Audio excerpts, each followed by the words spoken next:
continuing our reading through of the 1848 Ioway grammar. We're on page 9 now. So page 9, grammar, remarks on the alphabet. The vowels have always a uniform sound, as represented on the preceding page and in the preceding video. The consonants are signs representing a particular position of the organs of speech, your tongue, your teeth, which is shown by pronouncing them in connection with a vowel. This position is nearly, but not quite the same, that it is when the vowels and consonants are uttered together in the pronunciation of words or syllables in English. So realize that when you see the spelling, the alphabet represents sounds, but it's not going to be exactly. It's going to be very close, but not exactly as it is in English. In speaking Ioway, the larynx is more open than it is in the pronunciation of most words in English. The throat should be a little more open, which gives to a very large portion of their words a guttural sound. So it's more open, more like this, more like this. You open your throat. C is sounded like ch in cheer or church. D. Now the pure English sound of D, the voiced interdental d, is seldom heard, yet the sound is much nearer that of D than T. Page 10. Okay, F.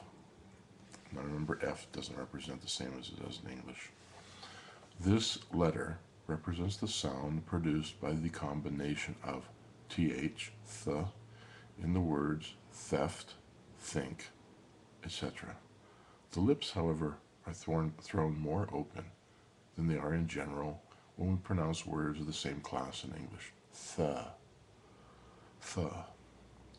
G represents the sound of ng in wrong, wing, or the nasal sound of in uncle. It is often thrown in between words for the sake of euphony, to make it sound good to your ear, or to distinguish the person of verbs. I guess in at that time, the ng sound helped to represent first, second, third, whatever kind of person, and they'll explain that later on. H is aspirate. That means you hear the but expresses in generally a stronger breathing than it does in the words has, ho, his, etc. So if it's stronger in breathing, how would that sound? So not so much has, his, ho, has, ho, his, ha, ha. So it's more guttural. Has, ho, his. K, M, N, P, R, S, and T have the same power that they have in English. The same power, they mean, again, the same sounds that they have in English, with the exception of P, which sometimes partakes slightly of the sound of B. Now, so, we hear the difference between, say, the word bakoje. You'll see it always written in historic text, sometimes as currently more ba with the B, bakoje. But you'll see the older spellings almost always use from the 1830s, 1840s, use a P instead. So you'll see pakoje, pakoje. So the bilabial, bilabial sound that we hear in pa and ba is similar in the original Ioway, apparently. That's all we can say from this. However, if you put the in front of your mouth, there's a puff of air when you say, let's see, it would be one, pa versus ba. Ba, ba, black sheep, have you any wool? Feel that, put it in front of your mouth. Ba, ba, black sheep. Okay, now say pa, pa, black sheep. Feel the puffs of air. Well, the puffs of air in linguistics is called aspiration. That means, again, using your breath. And in Ioway, there is a P with an aspirated strongly, like poposke.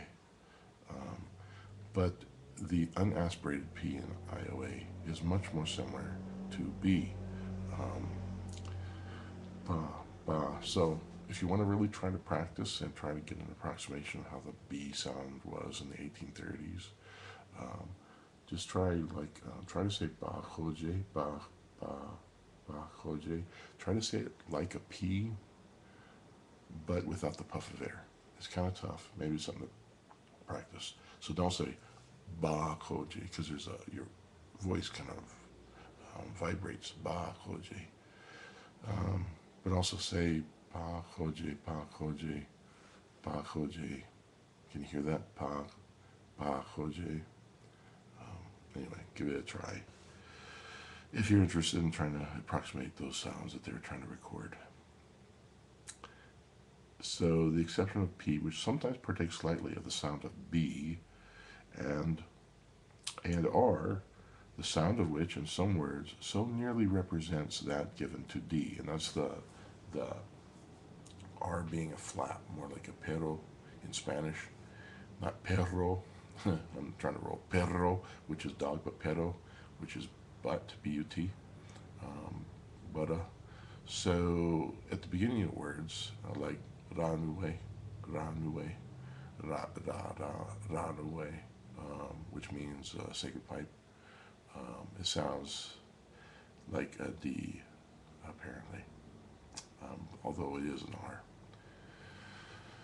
R.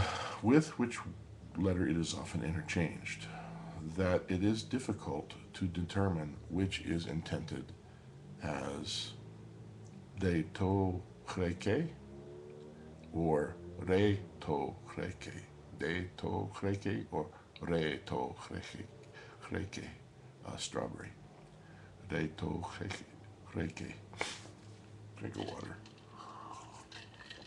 de to chreke, a strawberry. And that's the end of pages 9 and 10.